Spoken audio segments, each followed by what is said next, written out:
Call this meeting of the Salem Keizer Budget Committee to order and to welcome you all here. And the next item is for the roll call.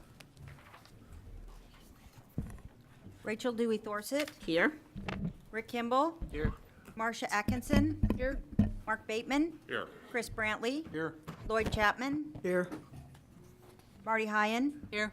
Jim Green. Here. Levy Herrera Lopez. Here. Adam Kohler. Here. Paul Kylo. Here. Chuck Lee. Here. Nancy McMorris Audix. Here. Betty Patacoli. Here. Okay.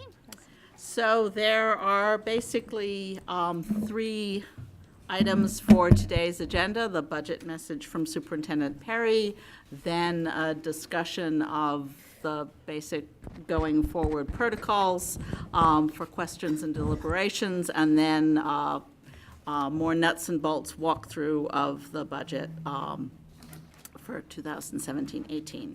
So we will start with the budget message from Superintendent Perry. Good evening, Chair Dewey Thorsett, Vice Chair Kimball, members of the Budget Committee. You're about to hear the 17-18 budget message and receive our proposed budget.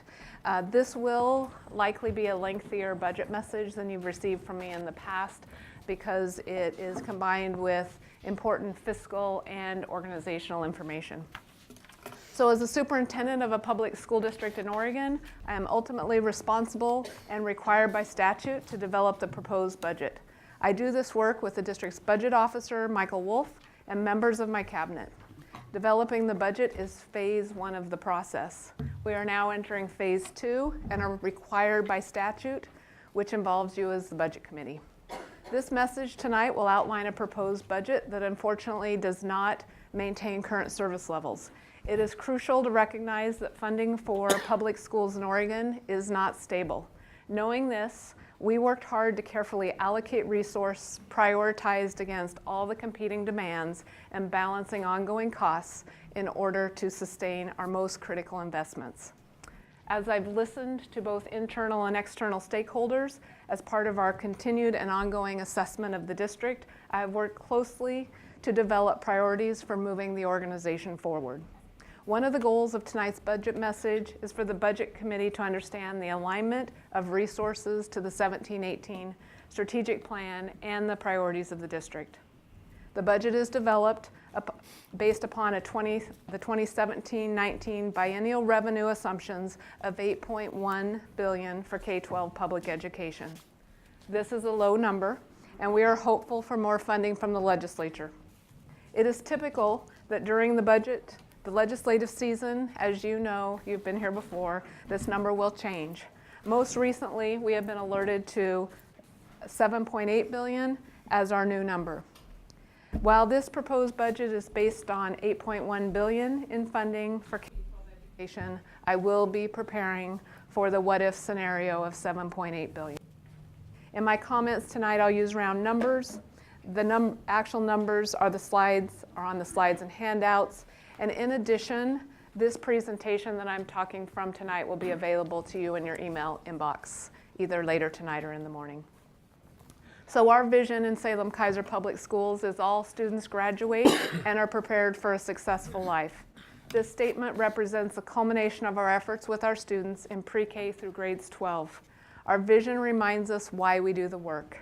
This year, we have become more intentional regarding our work with equity, and the school board has adopted an equity lens. The board intentionally recognizes that equity should not be confused with equality, where all students are treated the same. Our district equity policy acknowledges that equity is both a process and an outcome, demanding a relentless commitment to making changes to our systems necessary to achieve our vision that all students graduate and are prepared for a successful life. Tonight I will outline some hard but necessary organizational changes to our system. Measuring how we are doing compared to our vision can be complicated and overwhelming. We are surrounded by all kinds of data, and sometimes determining which numbers tell us the real story is a difficult task. I thought it was important that you as the Budget Committee were oriented to the numbers and the statistics surrounding our own students in Salem Keizer. So I'm going to quickly summarize for you the most important data points.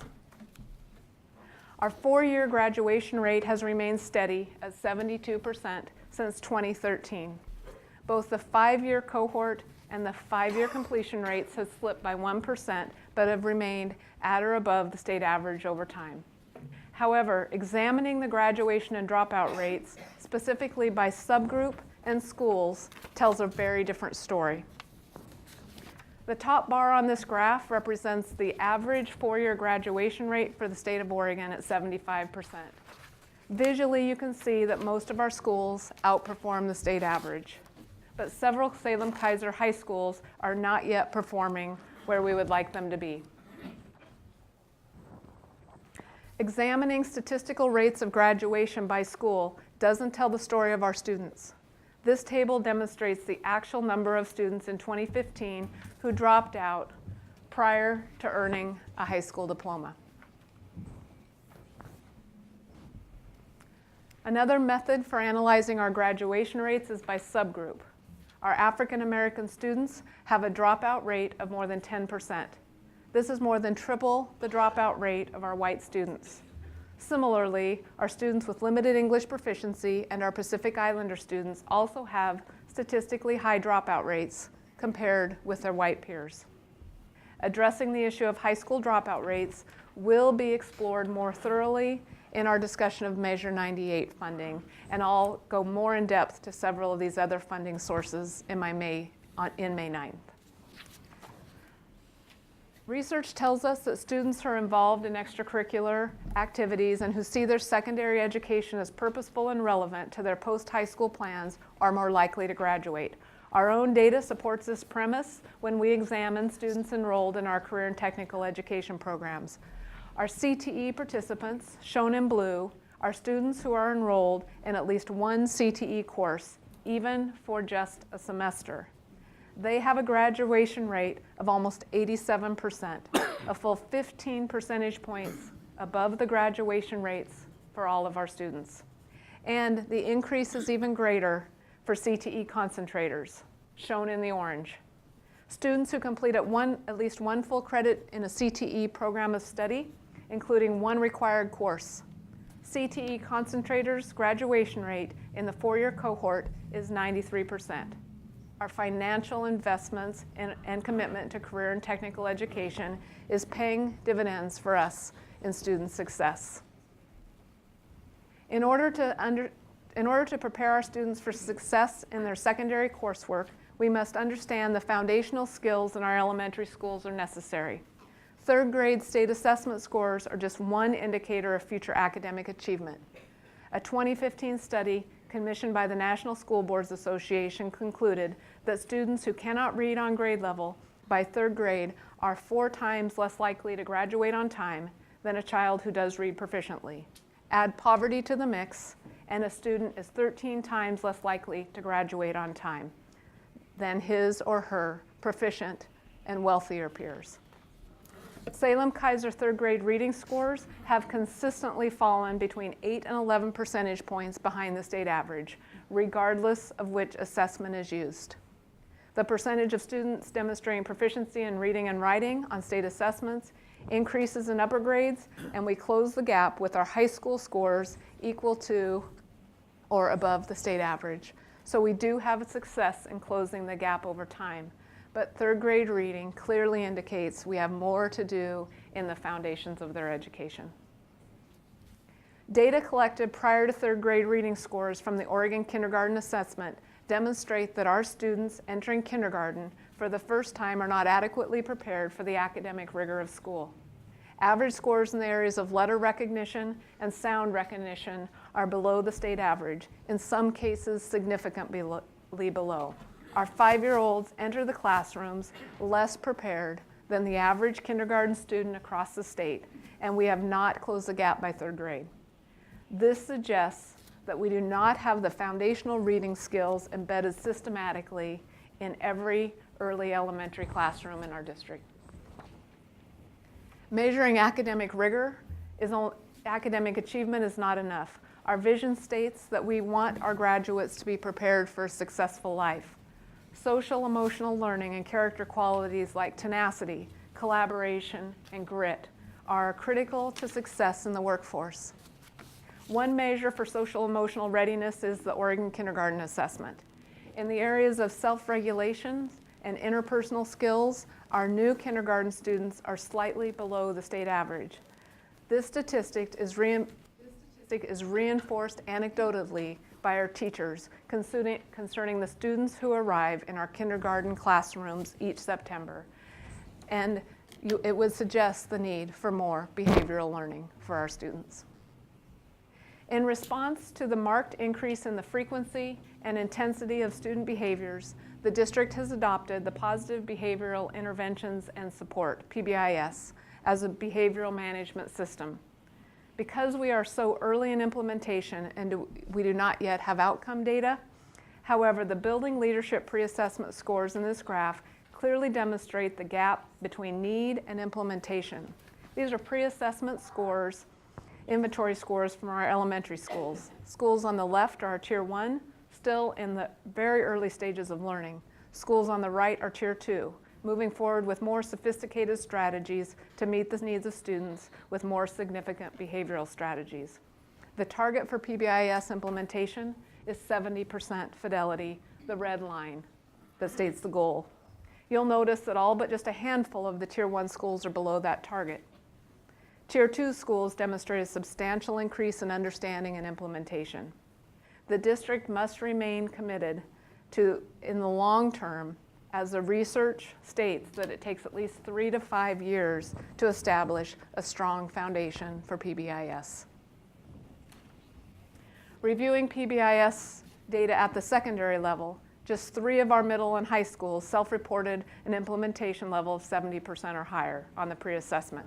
We are anxious to review the outcome data later this spring, but again, it points to the need for steadfastness on our implementation of PBIS. As the data exposes the teaching and learning challenges in the district, the proposed state budget from the legislature adds an additional layer of fiscal challenges. The governor's proposed budget for the state school fund is currently $8.02 billion. Surprisingly, the co-chair's budget, for the first time in my 12 years as a superintendent, actually was submitted at a dollar figure lower than the governor's proposal. We have consulted with our like-sized districts and the Confederation of Oregon School Administrators to determine the revenue assumption to be used in our budget development process. And we, along with Portland Public and Beaverton, are using $8.1 billion for our biennial budget assumption for this budget. The Oregon Rising campaign has generated this graphic to demonstrate the potential impact of the governor's proposed budget in relation to the funds necessary to truly promote high-quality pre-K through grade 12 public education. Since the passage of Measure 5 27 years ago, funding has declined from nearly 5% above the national average to 15% below. Our student outcomes across the state match our investment level, 20% lower than what the quality education model says it would take for most students to achieve. While technically our $8.1 billion budget assumption is additional funding compared to the current biennium, it does not keep up with increasing costs and will not permit us to maintain current service levels. Rising employee costs stem from traditional factors such as annual salary schedule increases, cost of living, and insurance cost hikes. But this biennium also introduces a significant increase in PERS cost due to the Morrow decision. This increase is not a surprise and one that you have been preparing for over the last 2 years. You, as a budget committee, have approved increases to the PERS Reserve Fund in anticipation of the rate adjustment that will start in this biennium. Additional fiscal impacts are coming in the form of reduced or eliminated grant revenue, federal grant funds in Title 1A, Title 1D, Title IX, Title 2A. We're expecting reductions of approximately 10% or $1.2 million. These federal funds pay for professional learning for our teachers and administrators and supplementary services for our students in poverty. Additionally, the Oregon Mentor Grant has not been renewed for the 17-19 biennium. This represents a loss of $2.2 million to the district.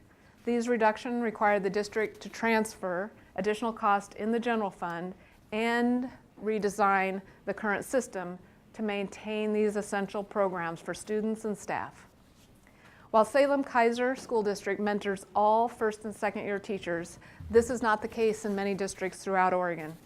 The data suggests that new teachers in Oregon who receive mentoring are retained at a 5% higher rate than beginning teachers who are not mentored. Senate Bill 182 continues the Network for Quality Teaching and Learning and contains dollars for mentoring. However, the intent is to find ways that the dollars can support all first and second year teachers in Oregon. This year, only 31% of first and second year teachers were mentored across the state, even though Salem Keizer mentored all of their first and second year teachers. So it speaks to how the funding will be put across the state and not focused in some of the regions.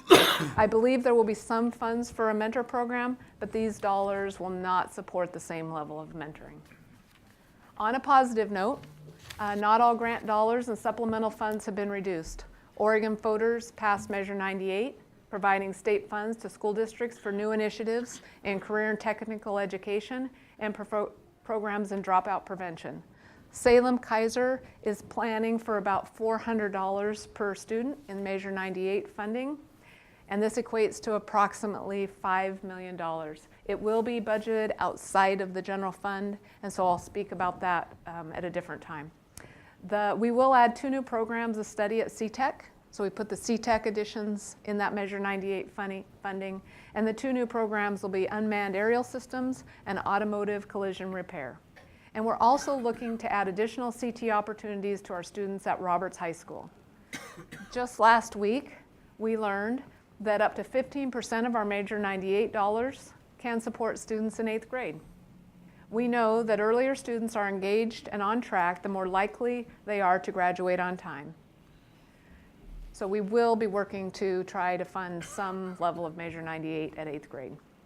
And finally, we will fund a graduation specialist out of our Measure 98 dollars to focus on increasing the graduation rate for our African American students. On our budget meeting at May 9th, I'll do a thorough presentation on our Measure 98 plan, an overview of the purposes and use of our federal funds, since I've described some reductions there, and how we are making organizational changes and how we allocate our federal funds so services are more directly to students in classrooms. These are important funds used to increase graduation rate and lower the dropout rate. While teaching and learning is the primary focus of the work in our district, maintaining the operational aspects of an organization our size is critically important, even in a year of reductions. Maintaining and expanding infrastructure capacity, especially in the area of technology, is essential. The district has been awarded a federal E-rate grant to fund 80% of the cost of a $15.3 million project to provide high-speed fiber optic network connectivity to all of our schools and administrative buildings to meet the needs of the district for the next 20 plus years. Completing this project requires 20% funding from the district. We committed $1 million to begin this work in our current budget cycle, and the remaining approximately $2.3 million to complete the project is included in the 2017-18 proposed budget. Even as we wrestle with reduced revenue, there are required expansions and additions to move our work forward. One area where it is particularly clear is in the area of behavioral learning. Classroom teachers and administrators are reporting an increase in student behaviors in both frequency and intensity. As I detail the specifics of the budget proposal in the next few minutes, you'll see funds allocated to a newly designed Office of Behavioral Learning, which our leadership believes is necessary to remove behavioral barriers to student academic success. Finally, the 17-18 budget represents a change in our business practices as well. We are implementing the budget and position control features of our corporate financial system. This has caused us to recognize that there have been significant disconnects in how we budget for, allocate, and manage positions throughout the district. This proposed budget represents a new baseline for accuracy, transparency, and accountability. You will see corrections tonight throughout the document with explanatory notes intended to describe the changes. The format of the budget document itself has changed, and our hope is you will find it easier to understand and digest. We do know that there may be areas where we did not adequately explain the changes, and we're happy to receive your feedback and to answer your questions as we continue to improve the process and the document. I am completing my third year as superintendent in Salem, Keizer, and I've learned the systems and people and have analyzed our strengths and our areas and opportunities for growth. A district our size requires internal layers of accountability for sure, but I believe the hierarchy and division of tasks has compromised our ability to be collaborators. Some of our department work has become so specialized and siloed that we have created redundancies and inefficiencies in our organization as a whole. We have created mixed messages, competing demands, and unrealistic expectations for our classroom teachers and our principals. When individual offices are working independently of one another, we miss the opportunity for diverse viewpoints and perspectives on how to make ourselves better and to improve opportunities and outcomes for our students. So as I face the budget issues requiring me to identify and preserve essential aspects of the district programs and services, I've also forced myself to review the organizational issues that similarly need to be examined and prioritized. Preparing this budget proposal has been a unique mix of financial drivers and organizational drivers, and the culmination of the work has generated a new 17 strategic plan.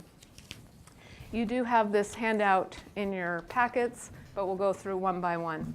The 17-18 strategic plan is a condensed version compared to plans from the previous years in an effort to provide laser-like focus on the initiatives and priorities of the district.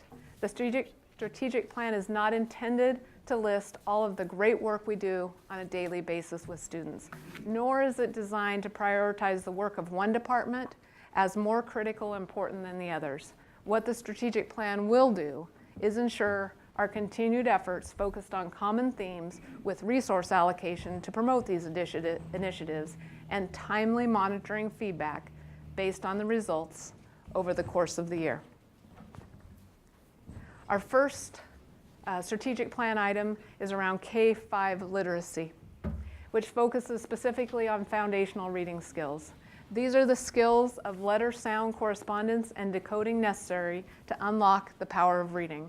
Our kindergarten readiness assessment and third grade reading scores clearly indicate the need for targeted instruction in these areas.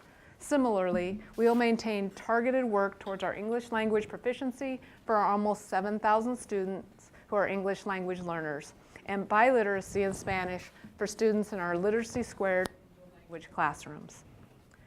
The second strategic plan item is about college and career readiness, and this remains on the strategic plan in a very similar form to last year and is fully aligned as a 6 through 12 strategic plan item. You've seen this item before around AVID, equal opportunity schools, advanced placement and international baccalaureate, and career and technical education. Monitoring student growth in a pre-K through 12 system requires access to high quality and timely data.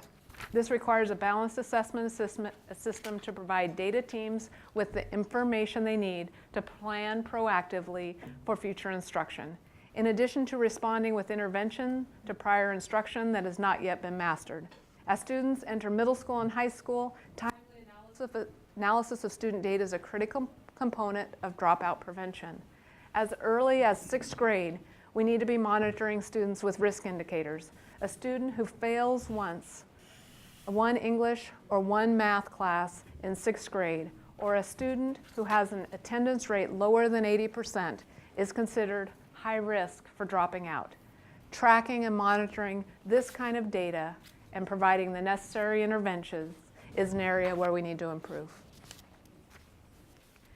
Changing the culture of managing student behaviors has to be our long-term commitment. Our work with the PBIS is just the beginning of a long-standing professional relationship, and strategy. PBIS provides tools and strategies to all employees in a school setting to manage behaviors through common vocabulary, consistent expectations, positive reinforcement, and establishing strong relationships with students. The literature from PBIS states that it takes 8 to 10 years to achieve sustained full implementation. 3 to 5 years to get to the implementation, 8 to 10 years to achieve a sustained implementation. The second half of the strategic plan focuses on supports for student achievement. A significant portion of our supports for students comes from our Student Services Department. Salem Keizer Public Schools commissioned an external auditor to conduct an evaluation of our special education programs. Her findings are extensive and will require in-depth discussion and analysis of current practices in order to best move the district forward in meeting students' needs. The summary of her recommendations includes both short and long-term goals, and we are committed to this work over the next 3 to 5 years. This is not an overnight fix. It is a long-range plan that we need to implement. Enhancing teacher quality and ensuring continued growth for all our employees is important to us. Research is clear in regards to the level of impact a strong teacher can have on students' academic growth. Professional learning is a cornerstone of our work, and we are committed to including culturally responsive practices in our professional development sessions throughout 17-18. Job-embedded coaching as follow-up to trainings will be a priority for instructional mentors. This concept of instructional mentors will be a blending of current positions that exist as mentors, instructional coaches, and effective learning teachers. Creating one cohesive model for job-embedded coaching and mentoring creates consistency across classrooms and schools. And just as we require high-quality data for measuring student achievement and growth, our systems also need to access appropriate data points to monitor their effectiveness and to inform change. The HR department needs to access better analytics to evaluate our current recruiting, hiring, and induction strategies. Seeking to increase the diversity of our workforce requires information on our current patterns in order to inform our future work. Placing it on the strategic plan allows us to have that laser-like focus on increasing the diversity of our workforce. The work of finalizing the district's long-range facility planning process is nearing its conclusion with the recommendations that the Citizens Task Force made to the school board. These recommendations were accepted by the board, and staff are completing the bond feasibility study. The next critical step in the process is to develop comprehensive community engagement strategies that provide opportunities for the diversity of our communities to be heard as we work towards the next general obligation bond. In order to achieve the priorities established in the strategic plan, portions of the organization need to be reshaped. These are changes that include our systems and our people. The current organization chart demonstrates some of the division and siloing of the work across the district. Note that the K-12 Education Office sits separately from Instructional Services. This means that organizationally, leadership in student academic growth has existed outside of the K-12 office. The K-12 office has always been the office responsible for student achievement. Level directors in the K-12 office have supervised the work of college and career readiness, but have not had a leadership role in the work of instructional services, which includes curriculum development, curriculum design, professional learning, and a number of other functions that impact our classrooms, our principals, and our teachers. With the resignation of the Chief of Staff position in February, I was presented with an initial opportunity to begin reshaping the organization. The creation of the position of Director of Strategic Initiative was the first step in clarifying the priority of teaching and learning across the organization. This position is tasked with systematic monitoring of instructional initiatives, implementation, and the director, Linda Myers, works closely with Cabinet to review and analyze data for student achievement, dropout, and graduation, academic growth, curriculum implementation, and other priorities established by the strategic plan. This change to an existing position also provided the chance to rearrange offices and departments into systems that can collaborate and complement one another. The new organizational chart, which might show up better on the screen, emphasizes the redesign of the K-12 office and instructional services. No longer two separate departments working in silos, but instead a cohesive body of leaders under the collaborative direction of Assistant Superintendent Kelly Carlisle and Director of Strategic Initiatives Linda Myers. On the right side of the chart, you'll see that the K-12 education now sit together, housed in one department to include level directors, elementary and secondary curriculum and instruction coordinator, content area specialists, including English language development, response to intervention, and program coordinators of AVID, CTE, and music and drama. Additionally, in this organizational chart, you'll see the Office of Professional Learning coexisting within the K-12 office to ensure seamless integration of training and implementation. And finally, a new Office of Behavioral Learning, which includes PBIS within the K-12 department to most appropriately address all students across the continuum of behavioral needs. On the left side of the chart, you'll notice support such as English language acquisition, migrant language services, federal programs, including Title I, homeless and Indian Ed, pre-K, early childhood, equity access and advancement, talented and gifted, and library media services. The organizational redesign focuses resources and accountability with the K-12 level directors and does not retain instructional services as a separate department. The focused work in curriculum, instruction, assessment, and professional development all live within the K-12 office, where the full responsibility for student achievement rests. Current directors and coordinator roles in instructional services are being modified to include elementary and secondary coordinators for curriculum and instruction, giving the level directors a team to jointly plan, coordinate, and implement, removing redundancies, inefficiencies, and mixed messages for our schools. The elementary curriculum coordinator role is currently vacant and is posted as an elementary principal on special assignment. The Office of Professional Learning will encompass the work of the instructional mentors across the district. As the Oregon Mentor Grant has not been renewed, the district remains committed to the work of mentoring for all first and second year teachers. In addition, I believe that combining the work between mentors, instructional coaches, and effective learning teachers will increase communication and service delivery and decrease mixed messages for our newest teachers to our system. The different titles representing different positions will now be consolidated into the position of instructional mentor, where we will incorporate the highest leverage strategies for job-embedded coaching, professional development, mentorship, and classroom observation and feedback. This will include intentional mentoring of all first and second year teachers.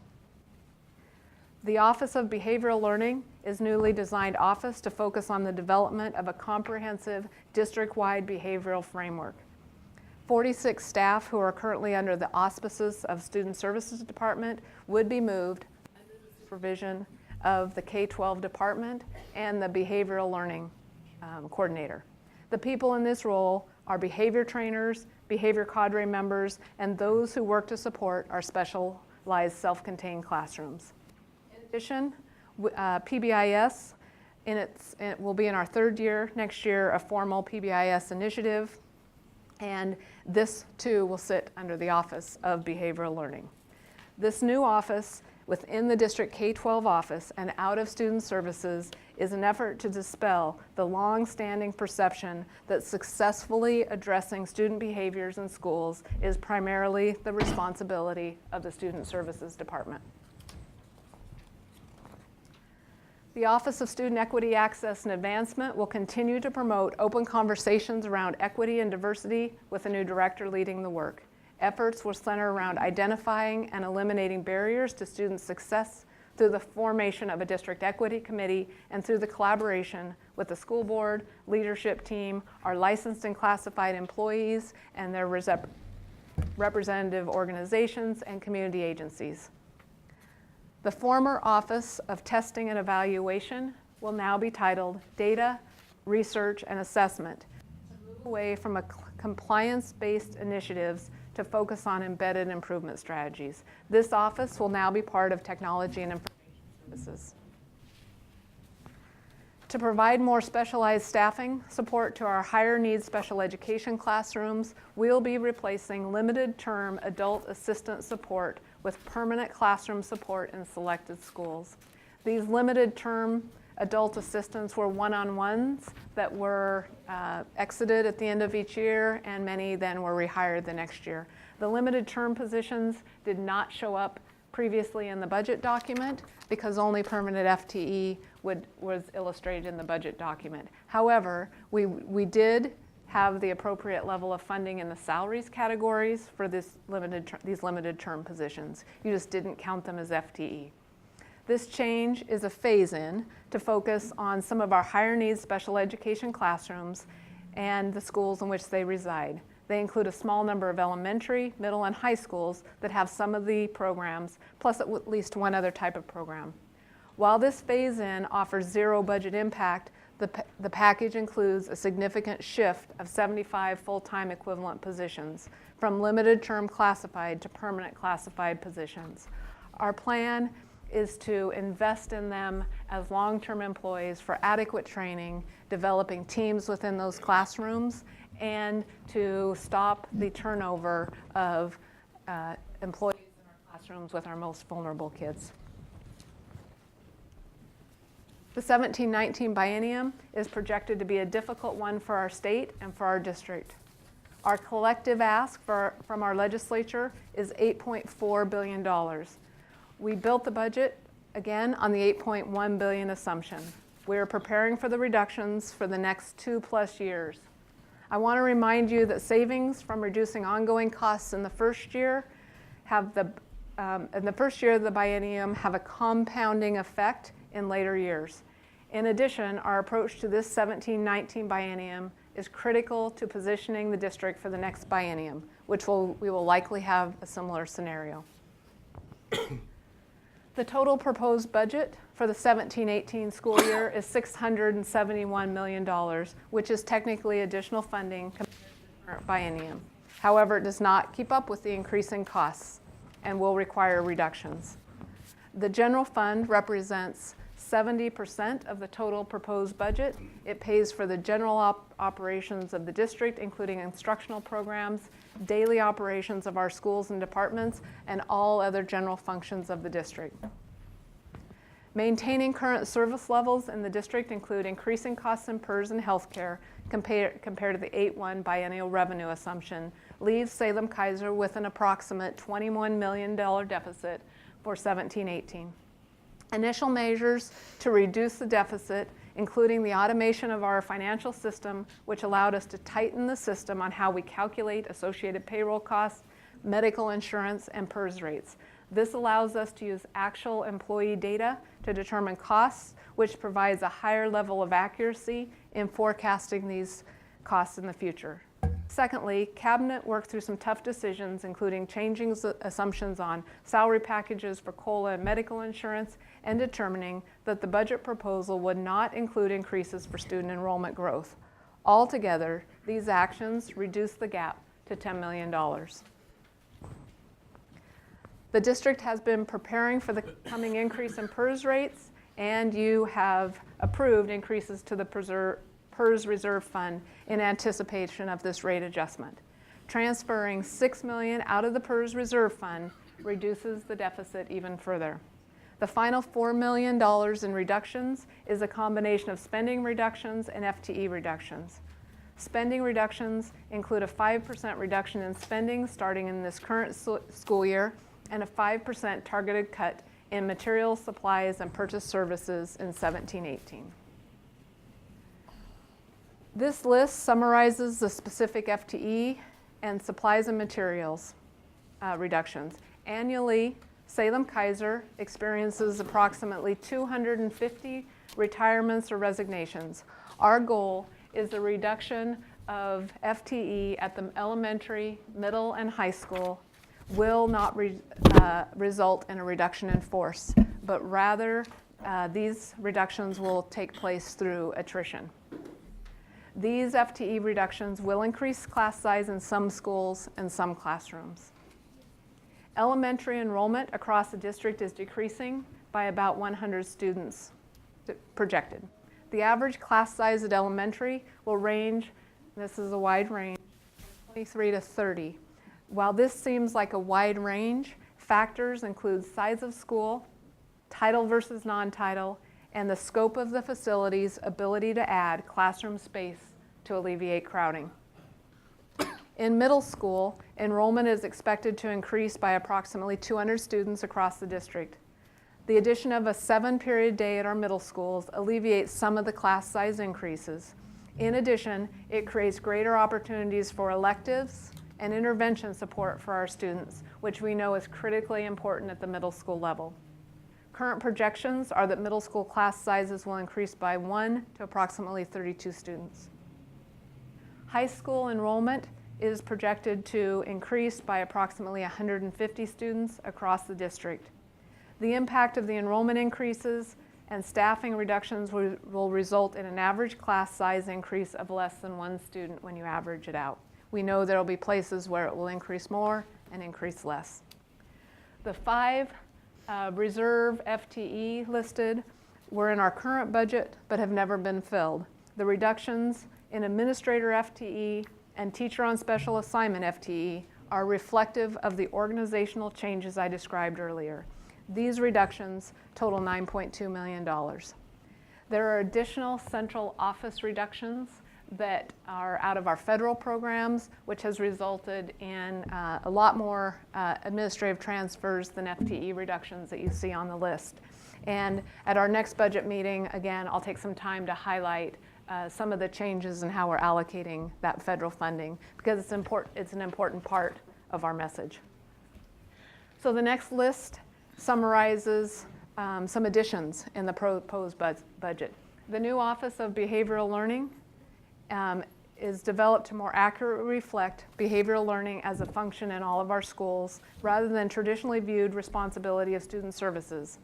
Additions include a lead coordinator, a program assistant, and administrative secretary to support the lead coordinator. The package also contains 1 behavior trainer to better meet district needs for MANT, which is our restraint and seclusion program, where we have mandatory training for any student that needs to assist a student in a safety emergency.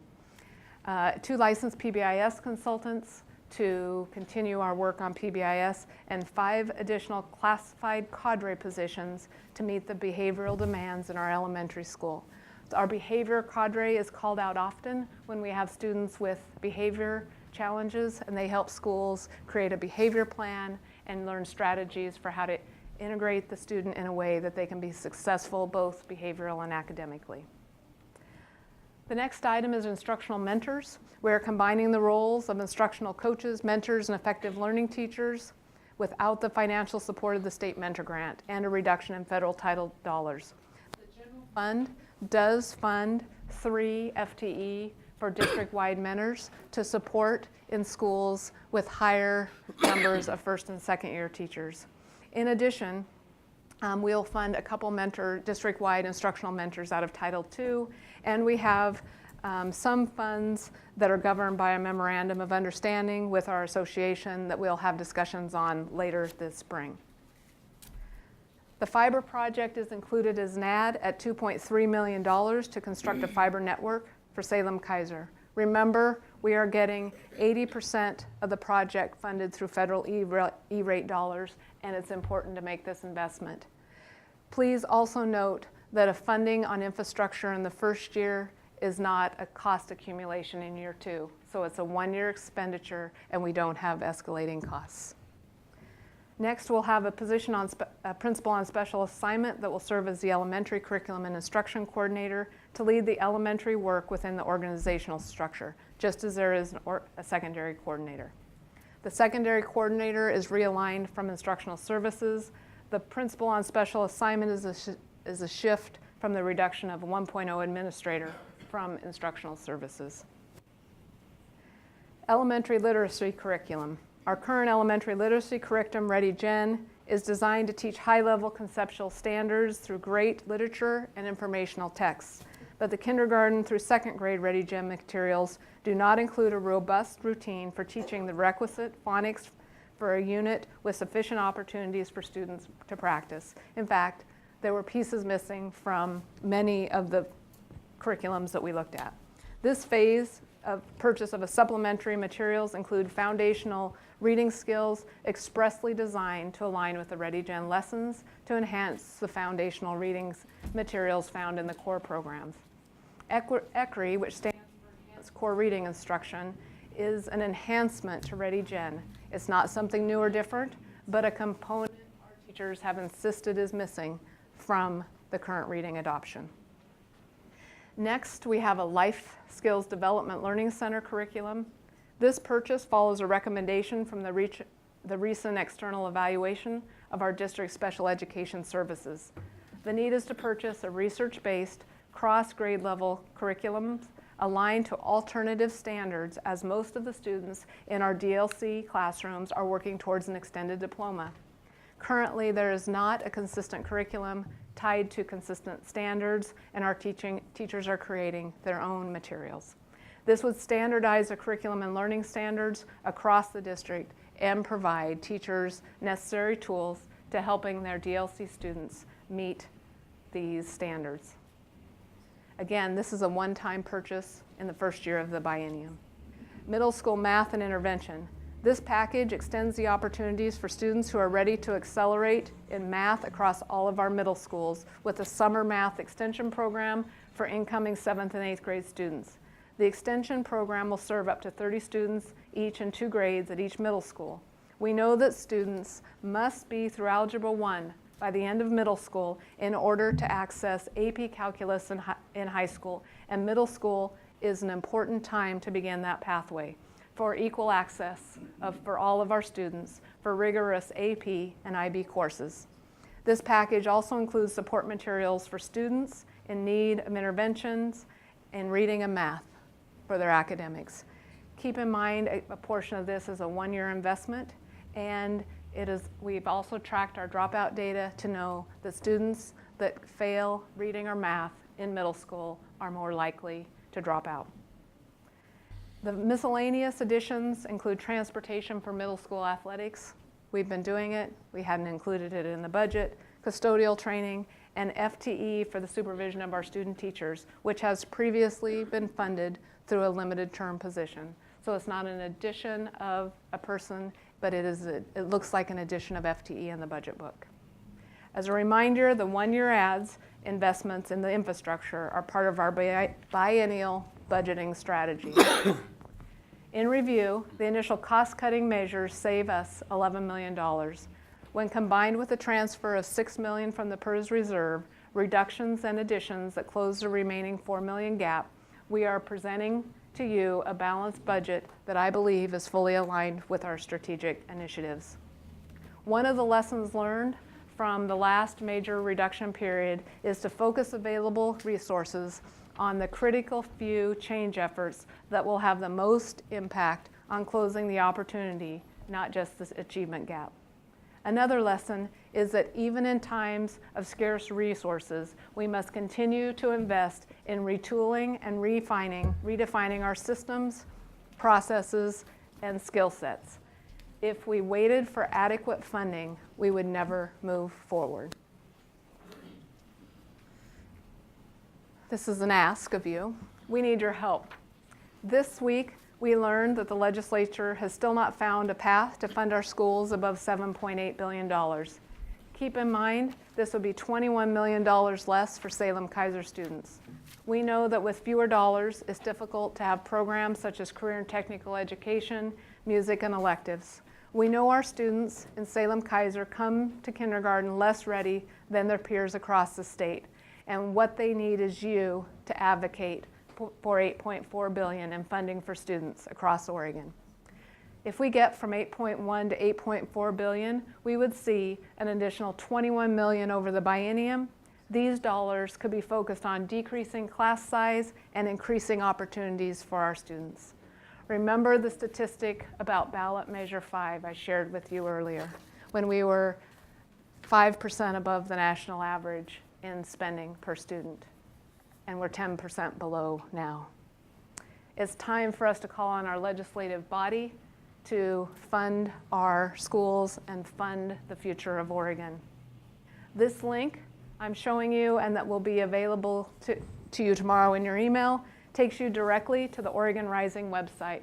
Oregon Rising is a statewide initiative of all the employee groups, Confederation of Oregon School Boards Administration, COSA, OEA, all groups together have done this Oregon Rising campaign, and they asked Oregonians what they wanted for their schools. And Oregonians told them that they wanted a quality education. You see that in the passage of ballot measure 98. They didn't pass ballot measure 98. It wasn't just about career and technical education. It was a way for our voters to say, we want a well-rounded education. So our call to action is to please email or write your legislator in your district. The Oregon Rising website takes you directly to a place you can plug in your address. And when you plug in your address, it tells you exactly who to email and call. I want you to tell them the stories of our schools, the stories of our classrooms, and advocate on behalf of our students. I want you to ask your friends to advocate, and I want you to ask your neighbors to advocate, because many other organizations within our state advocate for funding. And I don't know if the superintendent advocating for funding really always tells the right story. So our kids, our parents, our community needs to tell the story of what we need for K-12 education in Oregon. Now is the time. This concludes the formal presentation of the proposed budget. Mike Wolf will spend some time with you going over the budget document. He'll also share with you our lineup of what we need to present to you on May 9th.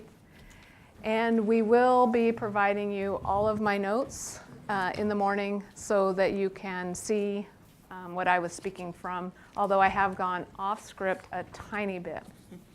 So I'd like to share a few initial thoughts. First of all, I'm honored to be a superintendent, and I'm really committed to our vision, and I'm convinced that we have great employees, amazing teachers, and awesome students in our district. And it's never easy to talk about difficult decisions, especially when it comes to financial issues out of our control or organizational changes that affect the adults in our system.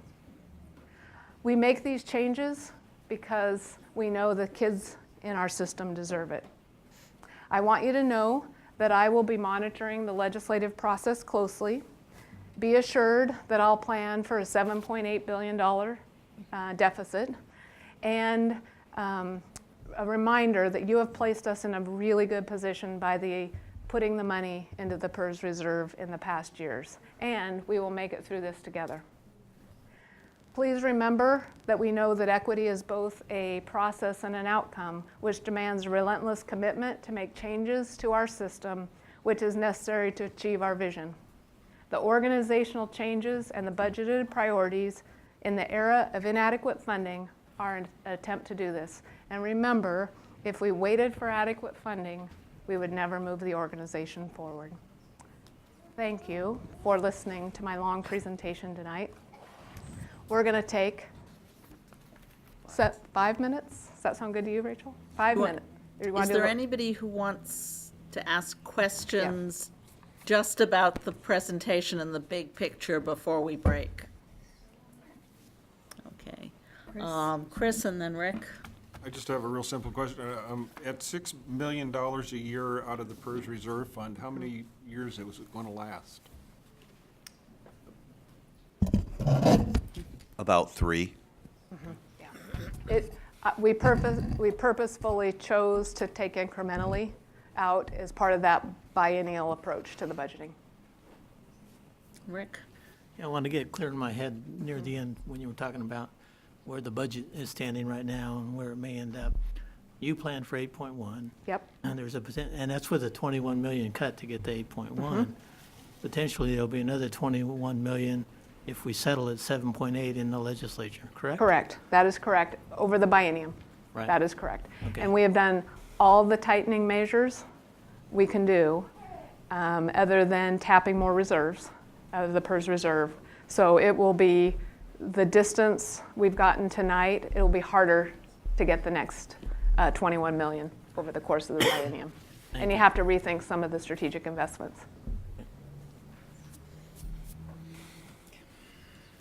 Well, if there are no other questions on the presentation, we will take, 5-minute break and pass out the budget itself.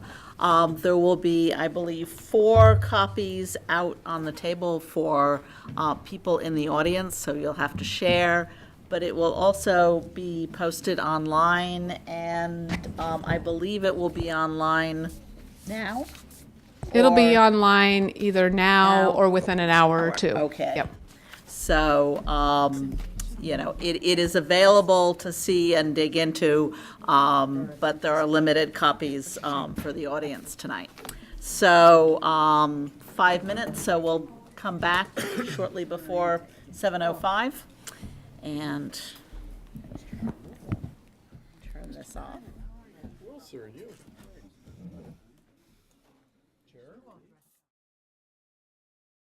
Before we do the walkthrough of the budget is just to briefly review the procedures for both asking in-depth questions about the budget, which may require some staff time, and of the process for proposing and making changes to the budget if we decide that that's the route we want to go.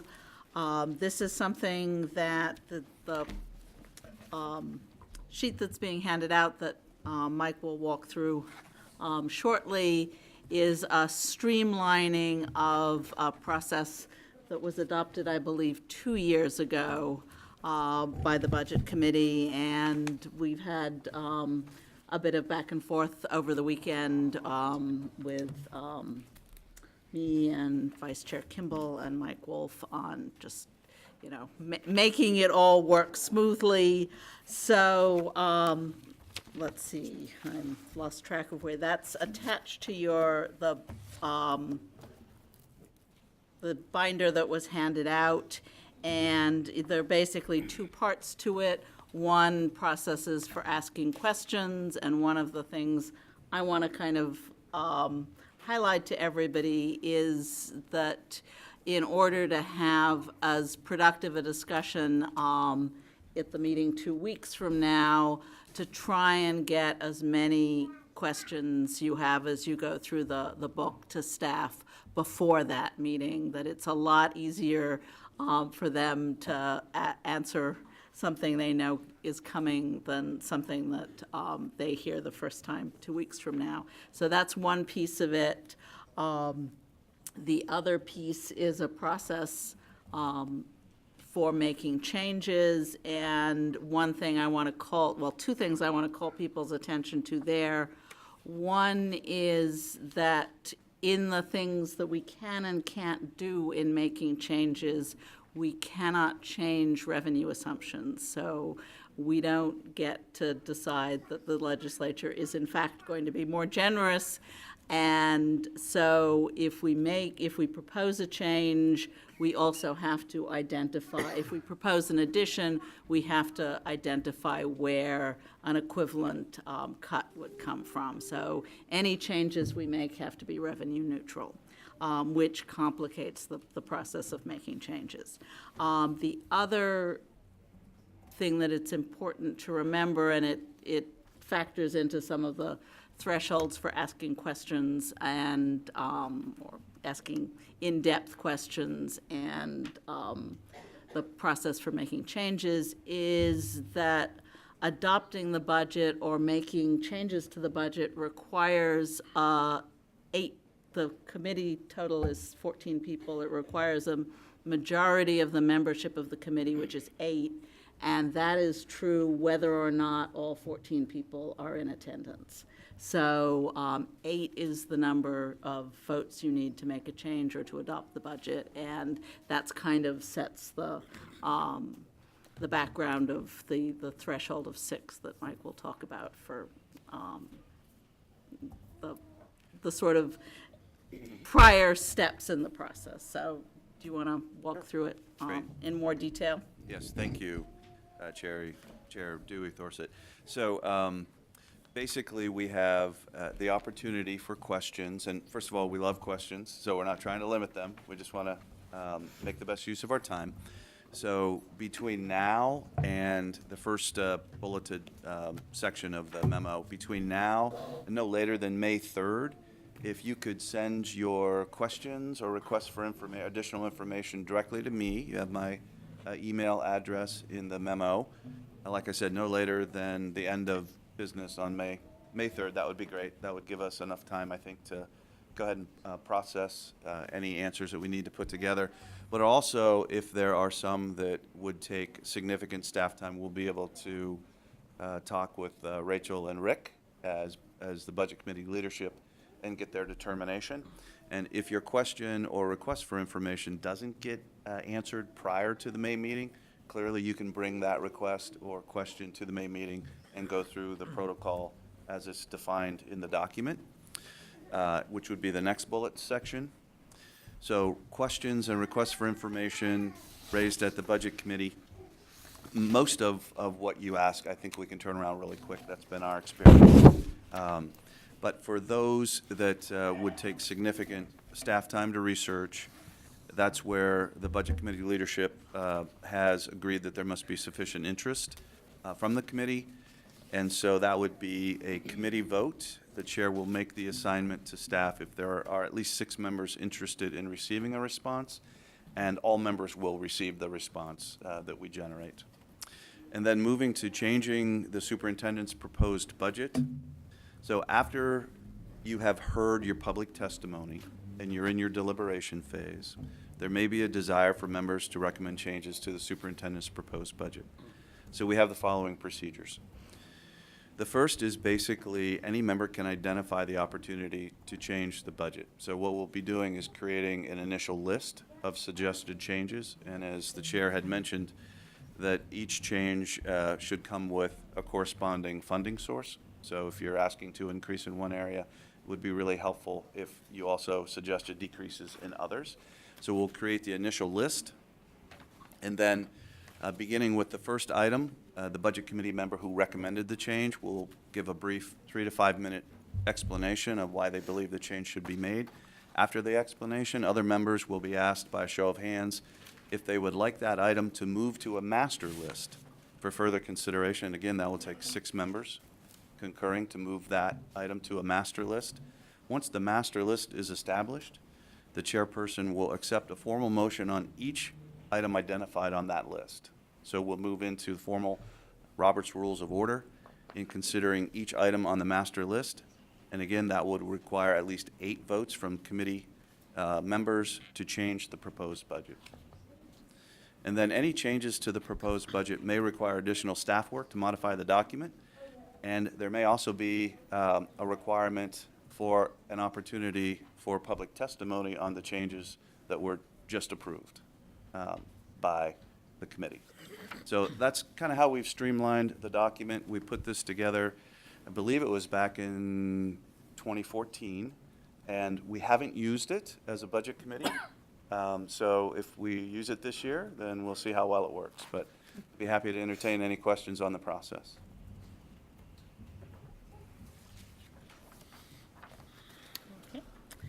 If there are no questions, we will move on to a more detailed look at the budget itself, and that is also Mike. Yes, and so for those of you who have been around a while, you may notice that this isn't as thick as previous proposed budgets. First, I'd like to point out that there are over 200 pages less than the current budget. The background information included in the introductory and organizational sections of the current document have been streamlined into a much smaller introduction section. and we focused on the essential information necessary to help the Budget Committee, the board, and the community understand and digest the information. Now, removing 200-plus pages, we may have gone a little too far one way, and so if there are suggestions as we work through the process that you'd like to see different information or presented differently, we'd certainly like to hear from you on that. All right, so let's turn to page 5. I'm going to guide you through the document briefly. I have a couple examples that I think might help you understand how it's laid out differently, but if we start on page 5, in the introduction, this document represents a new approach to budget development, as the superintendent had mentioned, and the proposed budget was produced using the budget and position control features of the district's enterprise resource planning system. We like to call it MUNIS. A multidisciplinary implementation team from the budget office and human resources assessed the need for system improvements and determined that the district's system, the ERP, had the functionality and capabilities to integrate budgeting, staffing allocation, and position control into the budget development process. The implementation team was led by our new director, Budget and Financial Services, and is engaged in creating a new staffing allocation and position management model that will improve transparency and accountability in future years. So I'll guide you through some of the changes. There are a fair amount of technical corrections in this budget, and I can explain in concept why they're there. And then I will lead you through a couple examples that will show you specifically what I'm talking about. All right, let's turn to page 8, guide you through that.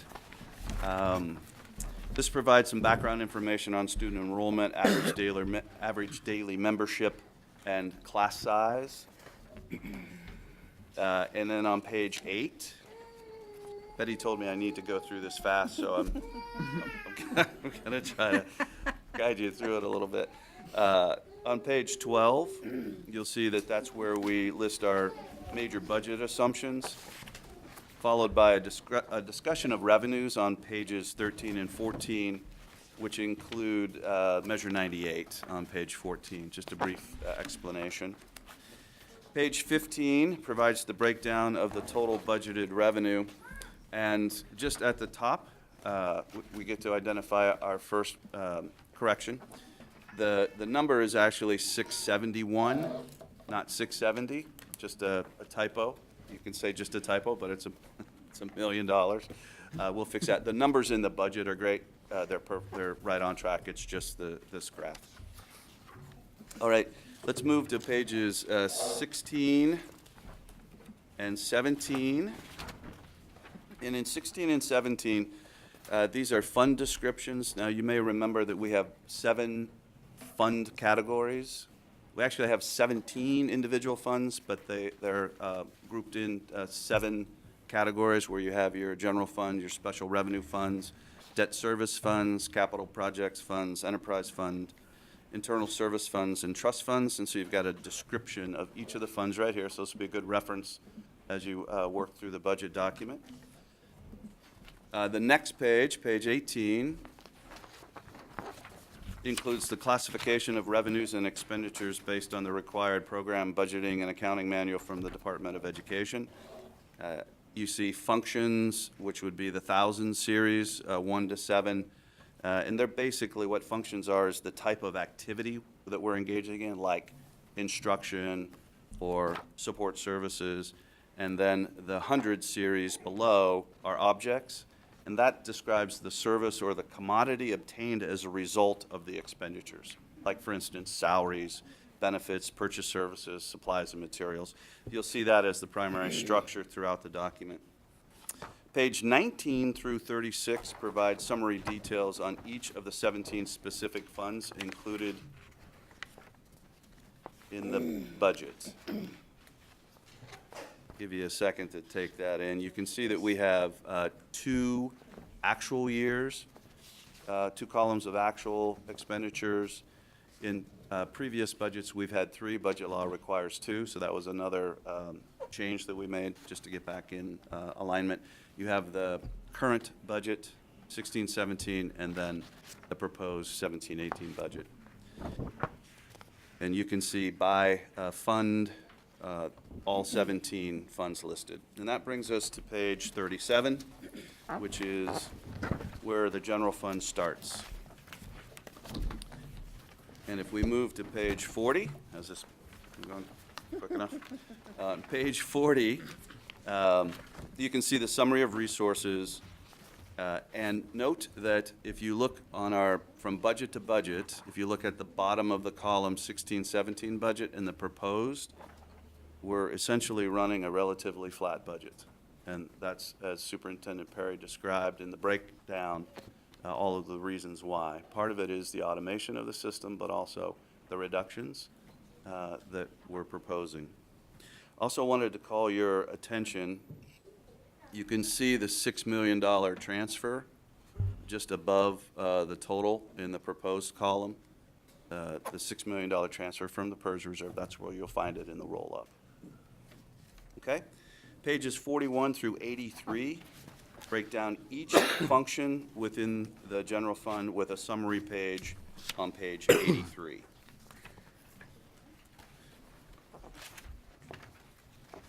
Okay?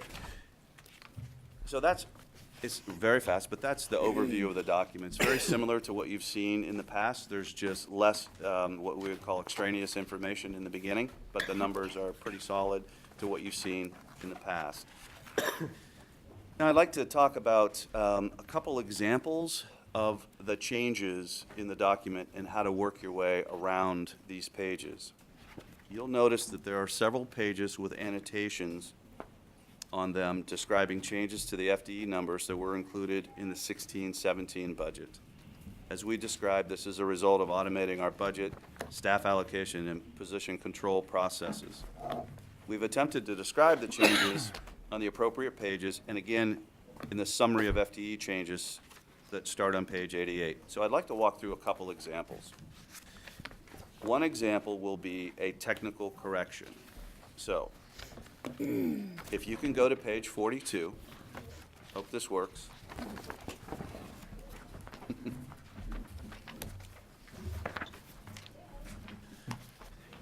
And I want to call your attention to function 1121, middle school instruction. You'll notice that right at the header it says see footnotes. So if there are any changes, you'll see the footnotes that are on the page with the change. I want to call your attention to regular licensed with one asterisk. If you look down to the footnote, you'll see that the 2016-17 licensed FTE should have been 354.50 FTE because there were 11 vacant FTE that were excluded from the FTE count in 16-17 that we found when we tightened the system and aligned our processes. So if we do some quick math, and if you were to take the 354.50 and write it above the FTE number on the right of 338.15, everyone tracking where I am? Okay? You would come up with the difference of 16.35 FTE. Okay?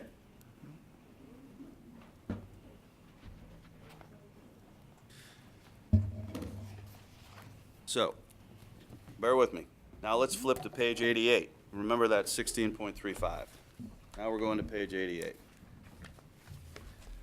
And on page 88, this is the FTE comparison. This is where you'll see the changes described in each of the functions. And if you look at function 1121, middle school instruction, regular licensed, again, with the annotation at the bottom of the page, you'll see the 16.35. We can't, nor would we, go back and change 16-17 numbers in the actual budget. But we can annotate the changes for you and direct you to a roll-up summary page with the correct numbers. Does that make sense? This is a technical correction. Okay? I see some head nods, north and south. So so you wouldn't count a reduction of 16.35 middle school positions as money saved because we never spent the money the last time. If we, No, well, no, we're actually reducing middle school by 16.35. There are 16.35 less positions, for real, but you wouldn't know that because the 16-17 number was understated by 11. FTE. I think the question is, the footnote says they were vacant. Right. Right, but we budgeted for them. I mean, you budget for vacant positions. You just, right? I But see. where did the money go? Right. Well, it rolls up into the ending fund balance. Okay, that's the question. Yeah. Okay. So in fact, what was in the budget was the money for those positions, but it was not identified in the budget. There was the money for the higher number of positions, but the FTE label that went with it was wrong. Yeah, the number of FTE were understated by 11. Okay. They were allocated in the position control system, and we've made a technical correction here, and we're trying to describe that to you. Does that make sense? Okay. Well, are you ready for another one? Because that one was so clear? Okay. All right. So the second example, let's go back to page 47. Held on to it. Oh, not quite. And this is the example which highlights the change in our special education program that Superintendent Perry touched on with the 75 FTE that were limited term, that now show up as an additional 75 FTE, but not an additional 75 FTE worth of costs, because costs were already in the budget. Okay? So if we look at function, at the bottom of page 40, what did I say, 47?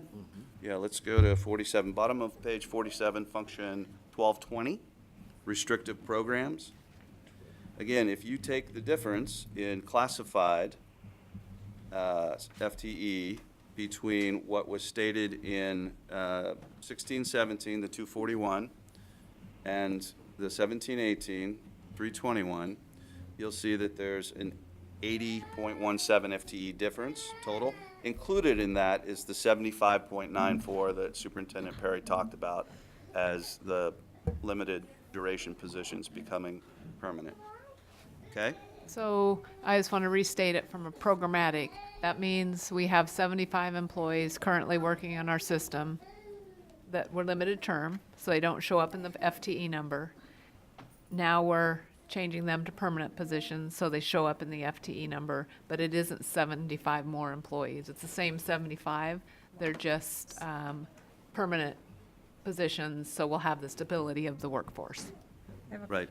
Can I ask a question about the difference in limited term Yes? positions? Are those fully benefited positions, limited term positions? Yes. Yes. Yes, they are. They just have a limited duration, Then so they just they're, have to be rehired. they have to be rehired every year. Yep. So if we now move back to, and this is the last example, if we move back to page 88 and we look at the function 1220, you'll see the exact same conversation there, which shows the total of 80.17, but within that is the nearly 76 positions that we're talking about moving from limited term to permanent. So that gives you two examples of, if you have questions of changes within the budget document, we hope there's a really good chance that if you go to the pages, the 88, the roll-up pages in the back of the general fund, you'll be able to find a description of the change that can answer your question. If not, then ask it, and we'll lead you through it. And one more here, same change, but go to page 97, and we'll give you even more detail on this particular change. If you go to 97, you'll see that the section is added FTE for conversion from limited term to permanent. And it also describes where those positions were allocated and which programs they're supporting within our special ed program. I'll give you just that additional piece of information. Okay? So we fully expect that there'll be additional questions as you review the document. We'll welcome those as they come. And again, the purpose of the exercise was to be able to guide you through and hopefully answer some of your own questions or generate more that we can answer for you. All right? There's one last item that I'd like to show you in the general fund, and that's on page 83. We're not far.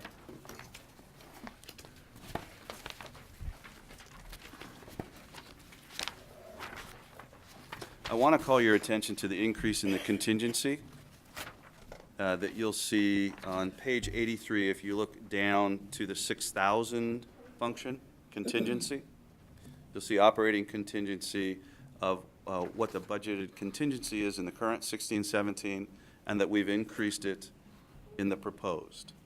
I can give you the percentages because we talk about the contingency as percentage of the general fund a lot. And so 16-17, we budgeted at 3.1% contingency. And in 17-18, we budgeted at 4.7. Okay? Now, the board operates under a policy governance structure with executive limitations. This approach, I want to explain how this is consistent with executive limitation 7, which is financial planning, which requires us to look beyond the current year, multiple years out into the future, to make sure that the budget that we're putting together is, I wouldn't say that it requires us to be sustainable because we don't control our revenue stream and we don't control one of our major cost drivers, which is PERS. But we have to build the budget with a multi-year perspective, according to which makes sense. We'd do it anyways, but it is part of the commitment to policy governance.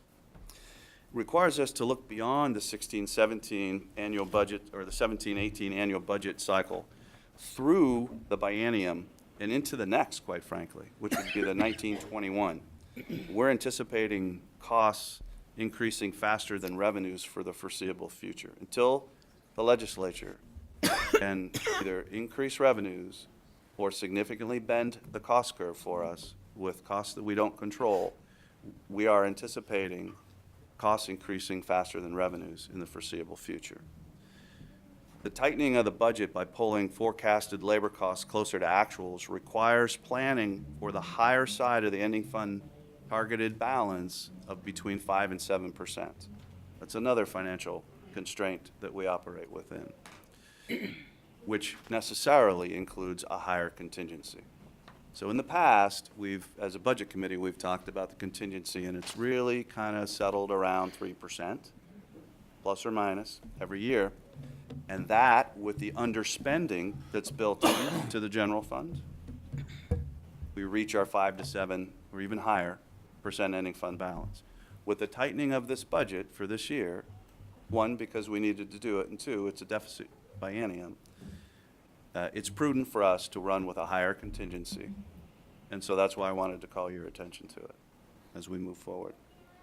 The 17-18, this is a monitoring year for us to determine if if there are any planning adjustments that are necessary for us to make in the 18-19. So again, we're running a much thinner budget than we have in the past. We feel good about it, but that's one of the main reasons why we have a higher contingency built in. Yes. Are there any questions that the chair would like to? Betty and then Mark. Does this assume that there's no new revenue source? It's all about costs going up, but we have no assumptions that there'll be a new revenue source. We don't have any indications that there'll be a new revenue source.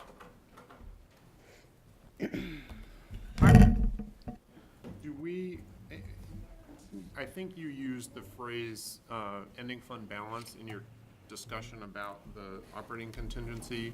Are those synonymous, or where in this document will we find ending fund balances from previous years? Right. 86, 86? page 86, 770. I'm not sure I'm with you on that. Yes, the actuals, you won't find budgeted ending fund balances. You'll find, What's the budgeted amount? Do you remember? I have a guess what it is, but hang on a second. What you find in the actual columns is the ending fund balance for those years. We don't know what that is until we go through the financial audit every year, where it's official. But we have a pretty good guess, and we keep the board informed through quarterly financial reports with projected ending fund balances. But to answer your question, Mark, you don't see an unappropriated ending fund balance in the budgeted years because we haven't generated it yet, but it is generated with the contingency, which can only be spent with board approval, and anything that's underspent that isn't spent in the general fund. So you add those two numbers together to end up with your actual ending fund balance. I wasn't expecting to see a budget for 17, 18. I wanted to know what the previous years were. Does this answer your question, or? does. Okay, perfect. Paul? Doesn't answer mine. What was budgeted in 14, 15, and 15, 16? The contingency, we can get No, that. No, the ending fund balance. Again, we don't budget for an ending fund balance. So it's 0. Well, there would be a budgeted contingency that would have been part of that ending fund balance ultimately, once if we I- get the actuals validated through our auditing If I process. go back and look at my budget books, Mm-hmm, I would see blanks there.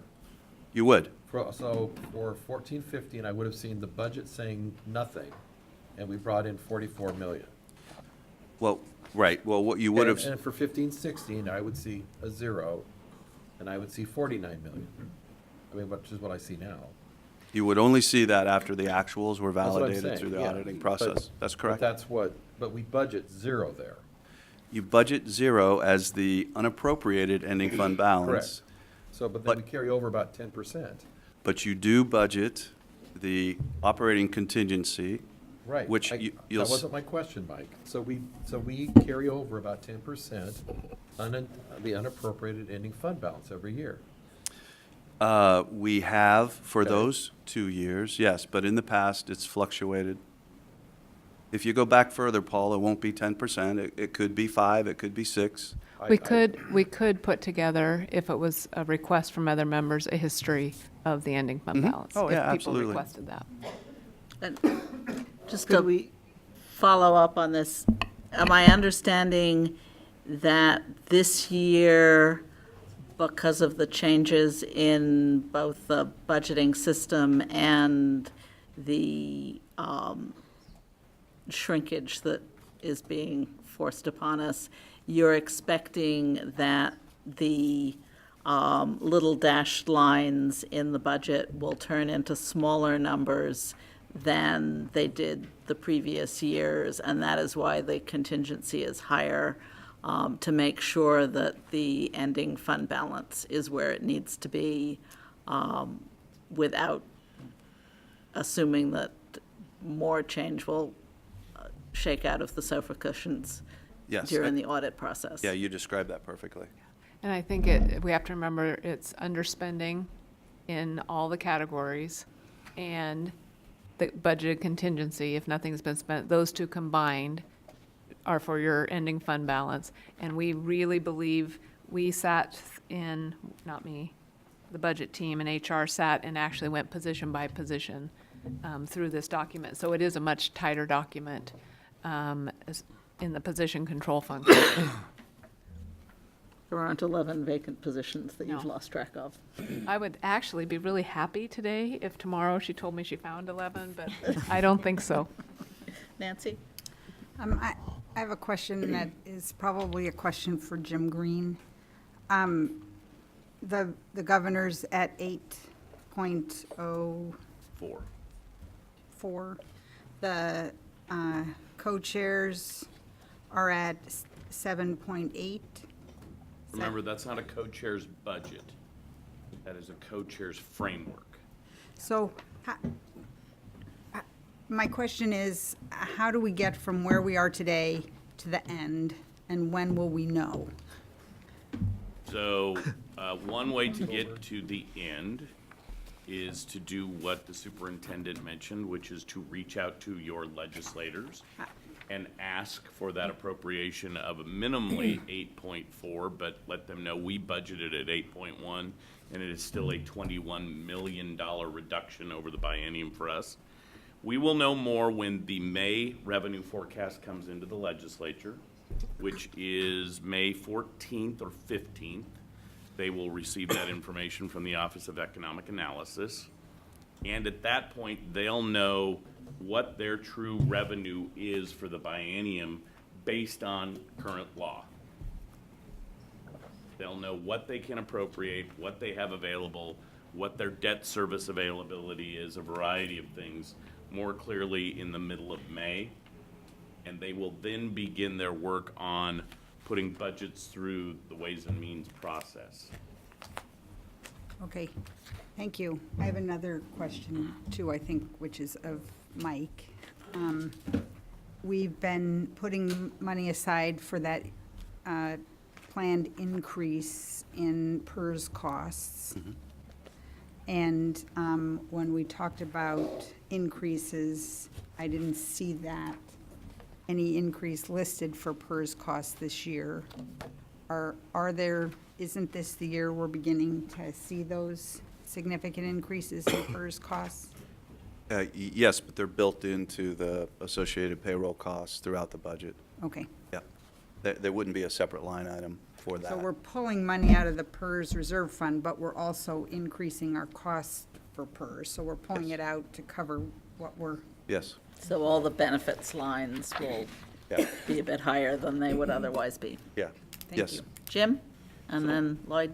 Mike, can you remind me the difference between the contingency reserve and the beginning fund balance? Because if I look on page 40, and I look at resource detail general fund, I see a beginning fund balance proposed for 17-18 of $38 million. What's the difference between that and a contingency fund?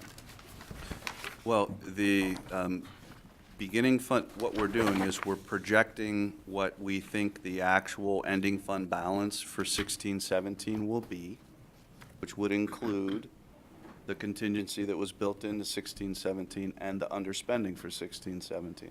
Yeah, you have to have a beginning fund balance, and so it's a projection that 38 million that we're beginning to build 17-18 with $38 million of unspent funds from 16-17. So my next question is why the big drop-off from 16-17 to 17-18? That's $14 million. Right, and that's because we were in 16-17, which is an ad year for us, we're spending down the projected ending fund balance, which will become the projected beginning fund balance, by 14 million. So our costs have increased in 16-17. We're projecting by 14 million, so we'll have 14 million less as a beginning fund balance. Now, I will say that the estimate of 52 million in 16-17, we actually, that was close to 11% for an ending fund balance.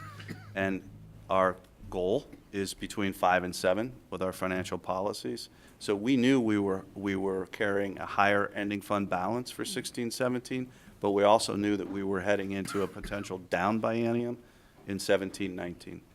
So that's helped us carry the costs for 16-17 in the current budget. So when you say we actually don't budget for an ending fund, we do, but we do it through a beginning fund balance. In the beginning, yes. At the beginning of the budget, you have to have a number to start with, which would be, what do you think is going to be left over from the previous budget? Which includes contingency that was budgeted in that year, and a projection of underspending. I'm going to interject, and then I think Mark. So basically, it's a process that when we produce a budget at the beginning of the fiscal year, we assume that contingency is the only portion of the ending fund balance at the end of that year. By the time we're looking at the next budget, we have some idea what the carry forward is going to be, and that gets included in the projected beginning fund balance for the next budget. So it's a kind of rolling process where it goes from only contingency at the beginning of the fiscal year to a projection as we think about the next fiscal year and an actual number when the books close. I think I'm tracking that, yes. So Mark, actually Lloyd and then Mark. All right. Just a clarification on the, I guess, I would like to see the historical track of that and of contingency.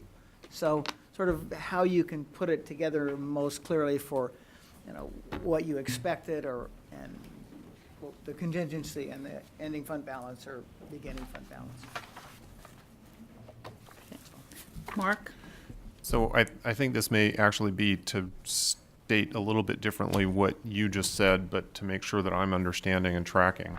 On page 40, beginning fund balances, these numbers are faithful to the way those proposed budgets were presented to the budget committee in those years.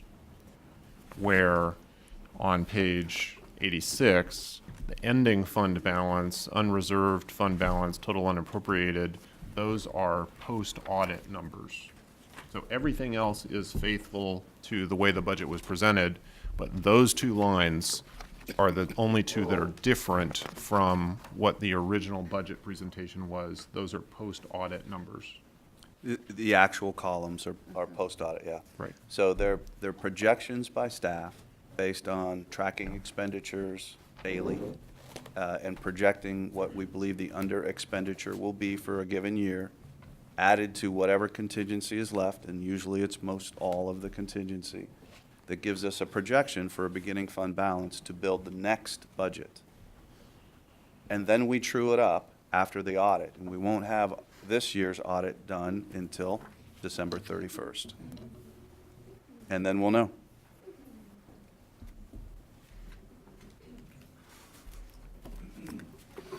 Other questions before we adjourn to go read all this? Well, hang on. Oh. Great conversations. I thought it might be interesting, so apparently I was right on that. But thanks for hanging in there tonight on this document. I appreciate it. And here's what you can expect at your next meeting on May 9th.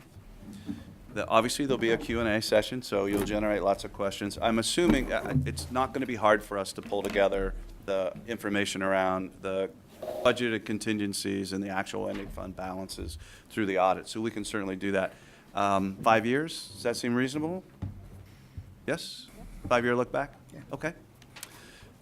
So there's your first question and answer, but we'll have more for May 9th. And then there'll be some presentations and discussions on the federal, as Superintendent Perry mentioned, the federal programs. That we have Measure 98, early learning programs, including Head Start, our title and preschool programs, alternative education, and by May 9th, we'll have a very clear indication of what our May adjustment will be, and we'll come in, as we have done in consistently in the years past, we'll come in with staff recommendation, superintendent recommendation on how to allocate the May adjustment at whatever level it is. We don't have that number tonight. Okay? I think my part's done. Okay. So are there any questions? Oh, Lloyd? Two things. One, is the budget available, will it be available online? Okay, It may already be there. okay. And the. It is. sec- It's online. Okay, and secondly, I noticed that there is we have a group of folks here, there is a budget committee email address. I saw in the, and I'd like to make sure people, that's clearly visible on the website, so that if people have concerns about what they see in the budget, that they let us know so that we can talk about those concerns here. And I think it's budget_committee at the district. It is. It's on page 5. Okay. We'll but make sure people- that's visible online. Yeah. Yep. Rick? On the ending fund balance data and contingency data, 5 years, in thinking about that, it depends on how this committee decides to use the information and look at it. Because if we went back to when I started 12 years ago and later, the contingencies were up around 15 to 20%. Ending fund balances were that high. So if people want to think that the ending fund balance now is running too high, actually it was running too high maybe 15 years ago, and it's more reasonable now. So I don't know how far back we want to go data-wise, but I hate to have us assume we're running too high right now when maybe 15 years ago we were running too high. So Right, right. Okay, well, we'll take an analysis. Again, I think it's, the point of me bringing it up and calling your attention to it here is that because of all the reasons I discussed, we have purposefully budgeted a higher contingency than we have in the past, since I've been here. And there are obviously reasons for that. So I just wanted the Budget Committee to be aware. We'll look back 5, and then, I don't know if we want to go back 15, but. Maybe, Yes. maybe do a comparison. 15 years ago, there was an innate funding balance of 15% or whatever it was to compare. Okay. And then just do 5. One of the, not to belabor this, but we moved from one ERP system to the current one during that period. So I don't know that we can actually go back in the system that far, but I know we can go back at least as far or as long as I've been here. So we'll take a hard look at it. Rachel? Yeah. Yeah, the policy of 5 to 7% was actually driven by, we adopted that policy as a board because of carrying the high Yep. contingencies in the past, so, okay. Perfect. Other questions, comments? Okay, so just to review the upcoming meeting schedule, the next meeting is Tuesday, May 9th. It starts at 7 PM, not 6 PM. Then we have another break, and then things come thick and fast. We have meetings scheduled, or potential meetings scheduled, Monday through Thursday, May 22nd to 25th. We will certainly be meeting Monday and Tuesday. Those will be days for public testimony. At the Tuesday meeting, if we feel that there doesn't seem to be more public testimony to come, and we feel that we can have a discussion, we can start the discussion of the budget and potentially recommend it to the board. If we feel that it needs further discussion, we can meet the additional days that week. And because of the potential need, if we do suggest changes for either further testimony or staff work, we also have penciled in, actually, this has Monday, May 30th, but I believe that's a holiday, so, Tuesday's the 30th. oh, so it's, okay, so it is May 30th, but it's Tuesday, May 30th. There is potentially another meeting if needed. But of those 5 meetings, the Monday and Tuesday, the 22nd and 23rd, are the sure things. Yes?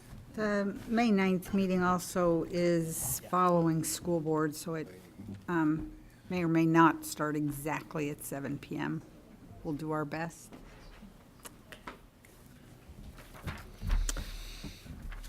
Questions?